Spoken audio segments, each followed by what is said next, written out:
WWE reportedly is pitching several different shows for The Rock to face off against Roman Reigns instead of WrestleMania 40 in Philadelphia. We got plenty of details on this, plus more details on WWE's deal to bring Raw exclusively to Netflix, what that means for AEW, what it means for other shows and other aspects of World Wrestling Entertainment. We've got the ratings for this week's edition of Monday Night Raw on USA Network, as well as the ratings for AEW Collision on TNT this past Saturday. Ava Raine is the youngest general manager in WWE history after she was announced as the NXT general manager, thanks to the former NXT general manager William Regal making his first appearance on WWE television since he departed AEW a couple of years ago. Bron Breakker and Baron Corbin are into the finals of the Dusty Rhodes Tag Team Classic. Nick Khan reveals how Triple H got him into WWE. Thunder Rosa is set for her first singles match on AEW Dynamite in close to a year. Plus, NXT Vengeance Day, the North American Championship will be on the line. We'll let you know what the match is.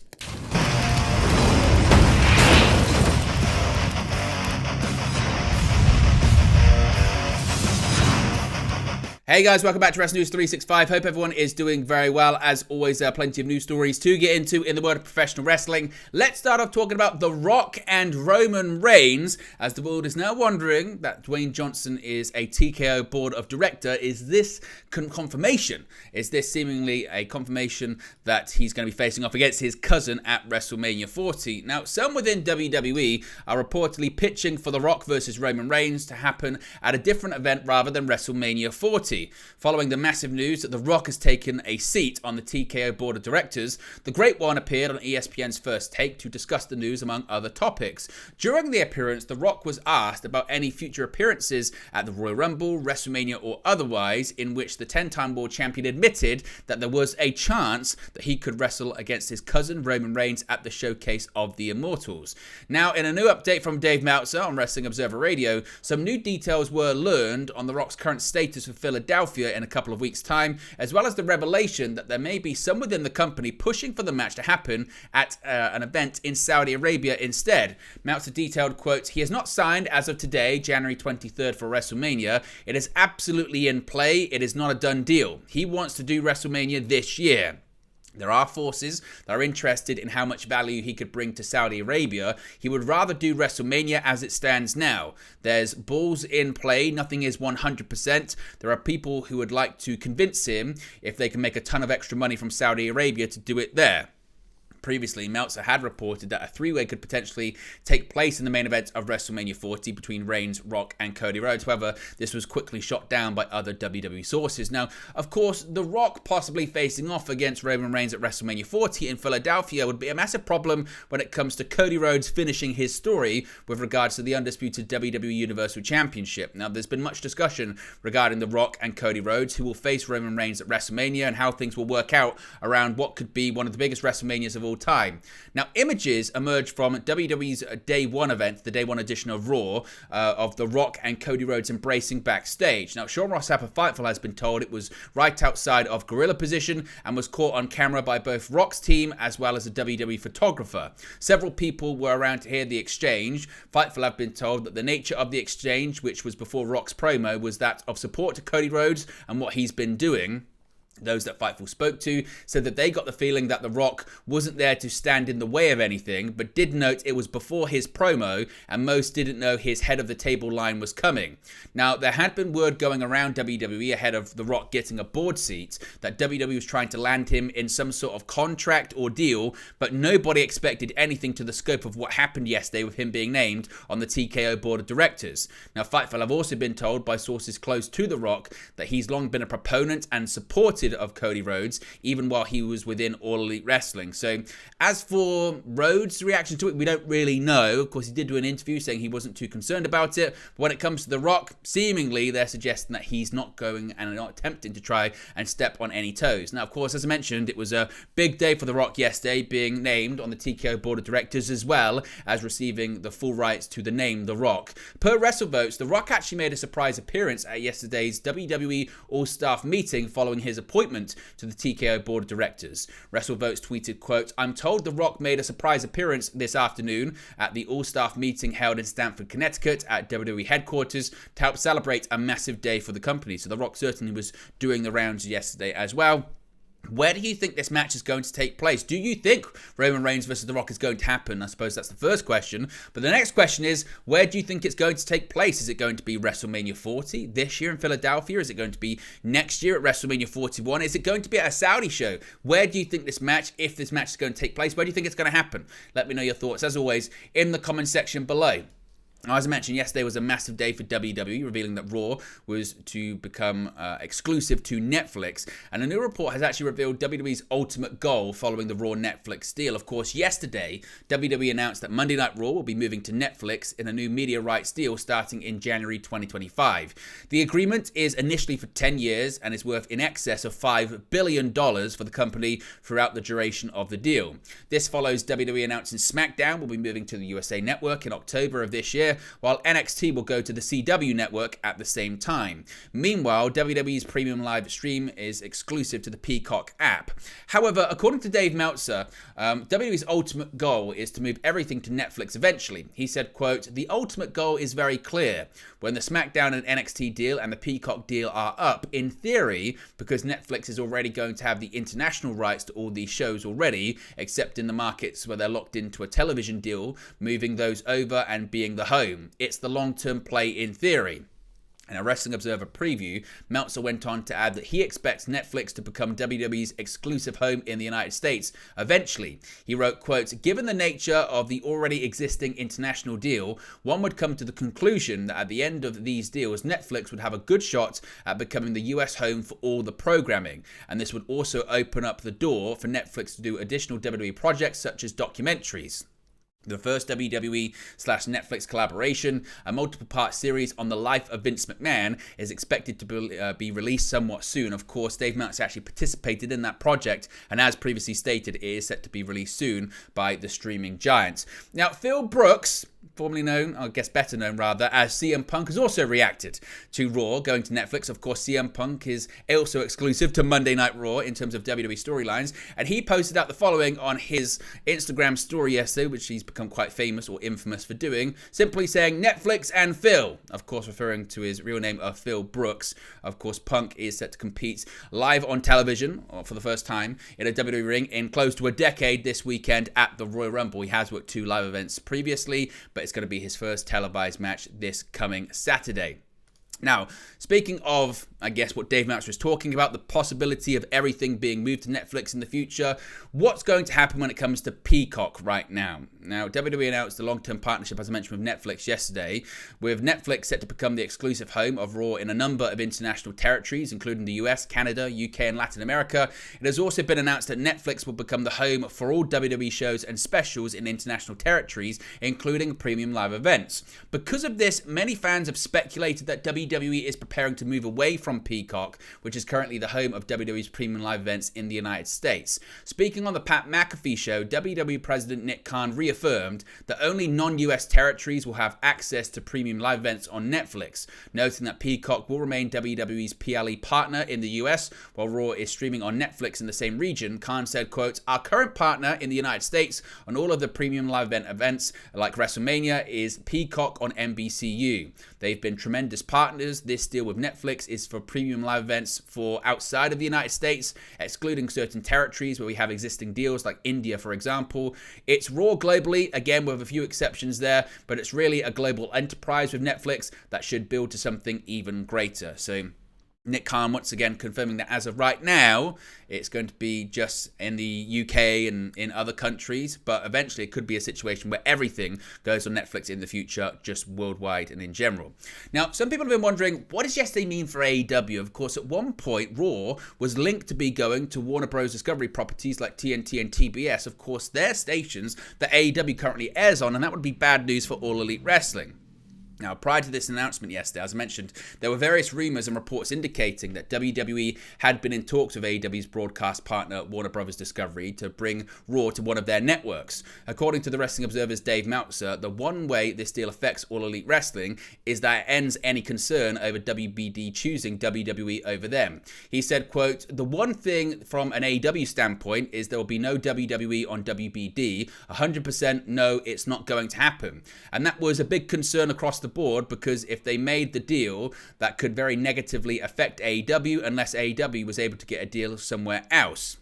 Now, on whether the WWE deal increases pro wrestling's value overall, Meltzer said, quote, "If the gap between the two companies was closer, it would absolutely benefit AEW, but it's not really close right now. So I don't know if it helps. It doesn't hurt. The real thing for AEW is WBD's dealings with the NBA. If WBD gets fewer NBA games at a similar price or at a higher price, that will impact the amount of money they have and the amount of time and value of AEW. Less NBA, AEW becomes more valuable. If they lose NBA, that would hurt TNT badly, and the value of AEW would be up." So certainly, I guess it's good news for AEW that looks like they're going to stick with WBD, but in terms of pricing, that's certainly still up in the air.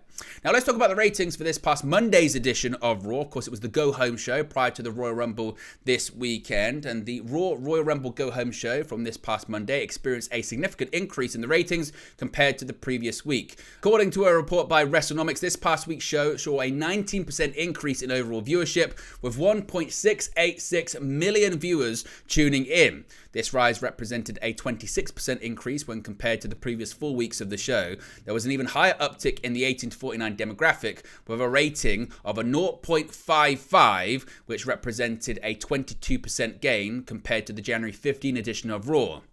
The key demographic ratings also surpassed the average of the past 4 weeks, with a 32% increase. Now, certainly when it comes to the quarter-hour ratings, once again, this comes courtesy of WrestleNomics. Shout out to them. While most of the data when it comes to this week's Raw has been positive, the only negative aspect is the overall viewership. For the month of January, the show has averaged 1.580 million viewers so far in January 2024, which represents a 15% decrease compared to the corresponding period last year, which averaged 1.849 million viewers. But it must be stressed also, this time last year, it was the 30th anniversary of the show, which was always going to get a big number for WWE.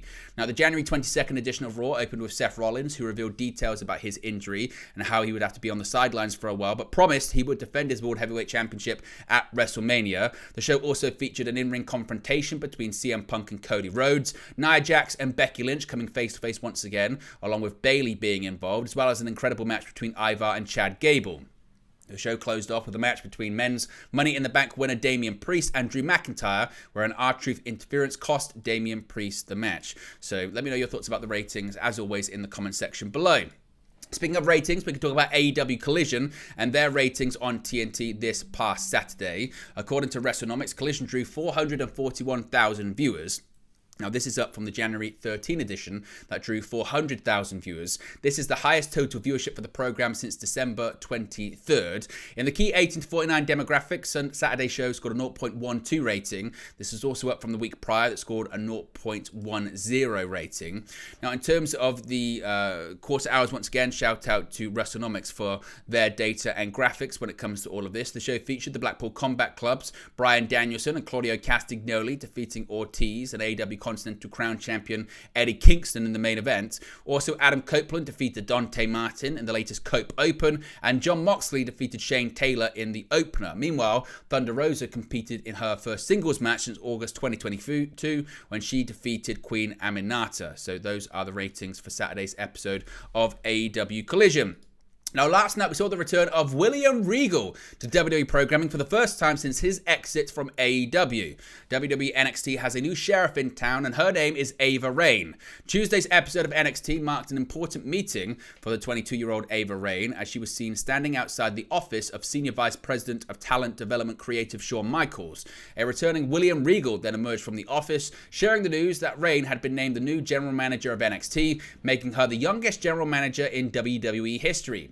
As Raine thanked Regal for sitting in on their meeting, Regal noted that while his role is often a thankless job with long hours, he is confident that Raine can keep up with its demands. Regal also reminded her that he's always a phone call away if she needs advice along the way. Regal previously took on the role of on-screen general manager duties for NXT in 2014, serving in this role until his eventual release from WWE in January of 2022. Following his exit from WWE, Regal joined All Elite Wrestling, serving as a managerial figure for the Blackpool Combat Club. The veteran performer later requested his release from AEW, which was then granted in December of that year on the condition that he could not appear on WWE television in 2023. With his non-compete clause now over, Regal is free to resume any on-screen duties that WWE may have for him, including last night's new NXT General Manager unveiling. So, what are your thoughts on Ava Raine being named the General Manager of NXT, and what are your thoughts on William Regal? What would you like to see him do next on WWE television? Now, let's talk about the Dusty Rhodes Tag Team Classic, because the road to NXT Vengeance Day is nearing its end, and the first finalists in the 2024 Men's Dusty Rhodes Tag Team Classic have advanced. Bron Breakker and Baron Corbin bested former NXT UK stars Axiom and Nathan Fraser on Tuesday's episode, advancing to the finals of the tournament on February 4. There were two one-time rivals will face the Latino World Order Joaquin Wilde and Cruz del Toro, or the former NXT champion Carmelo Hayes and fourth North American champion Trick Williams. Hayes and Williams are slated to face the LWO on January 30. The finals of the Dusty Rhodes Tag Team Classic will take place in Clarksville, Tennessee at NXT Vengeance Day. This has been the first tournament since 2022, which saw the Creed brothers win the men's tournament, while Io Shirai and Kaylee Ray, now known as Alba Fire, won the women's tournament. It is yet to be seen if there will be a women's tournament later on this year. Nick Khan was doing the rounds yesterday when it came to WWE press amid the announcement of the Raw deal with Netflix. WWE President Nick Khan has revealed how WWE CCO Triple H got him into the company. It's arguable that Nick Khan has been one of the most important signings of the company in its history, really. Khan has been responsible for the major media rights deals and significant changes to the company overall that we've seen during his tenure.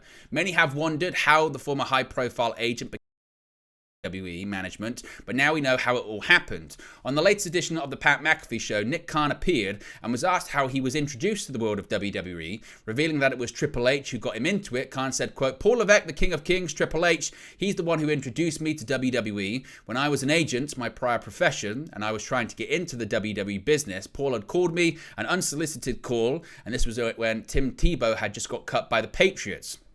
Paul called me and said, hey, I just want to introduce myself. My name is Paul Levesque. I said, oh yeah, Triple H, I know who you are. I remember you as Terror Rising.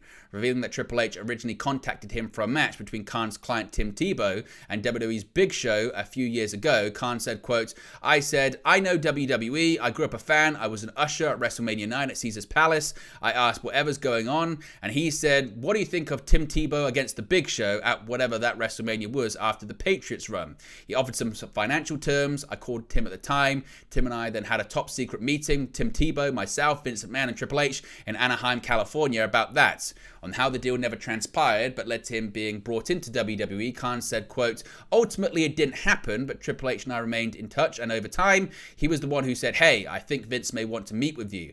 I went to Dallas, sat in a hotel room, Paul called me, said Vince was ready to meet. I went to Vince's office, met with him, I pitched what I had to say, we shook hands on a deal, and here we are. So certainly, again, one of the most significant hirings, I guess, in WWE history.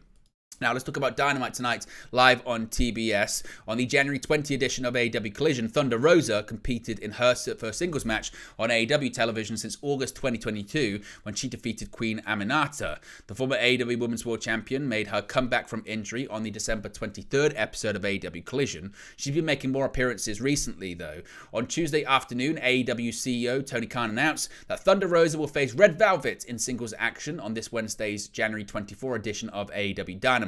This will mark Rosa's first singles match on Dynamite since the August 3rd, 2022 episode. Meanwhile, Red Velvet will attempt to get back on the winning end of things after her loss to Deonna Purrazzo on the January 13 edition of AEW Collision. Finally, an NXT North American Championship match has been announced for NXT Vengeance Day. Of course, that's coming up in a couple of weeks. After plowing through the competition in the 2023 NXT Men's Breakout Tournament, former University of Alabama track and field star Obafemi earned a contract allowing him to challenge for an NXT title of his choosing. In a surprising twist, Femi opted to cash his title shot in on the NXT North American Champion Dragon Lee after the Luchador finished off Lexis King on the January 9 episode of NXT. Unfortunately for Lee, Femi's strength was too much to overcome, and Femi was subsequently crowned the new NXT North American Champion. Coming off his loss, Lee insisted that Femi meet him for a rematch on last week's episode of NXT. While Femi declined to face Lee last week, he has now accepted the challenge, confirming that he will defend the NXT North American Championship against Lee at NXT Vengeance Day on February 4. In addition to hosting Femi's first televised title defense, Vengeance Day will also mark Femi's first match at an NXT Premium Live event. So that match is set for a couple of weeks' time. But there you go, guys. It's the latest pro wrestling news for you. Be sure to smash a like on the like button. Be sure to subscribe, bottom right-hand corner. As always, let me know your thoughts in the comment section below, and I'll speak to you again very, very soon. Hey guys, thank you for watching, listening, streaming, or however you come across this video today. Be sure to click on the video on the right there to watch our next video, or click the bottom there to subscribe, or the bottom right hand corner. Thank you very much, and I'll speak to you again very soon.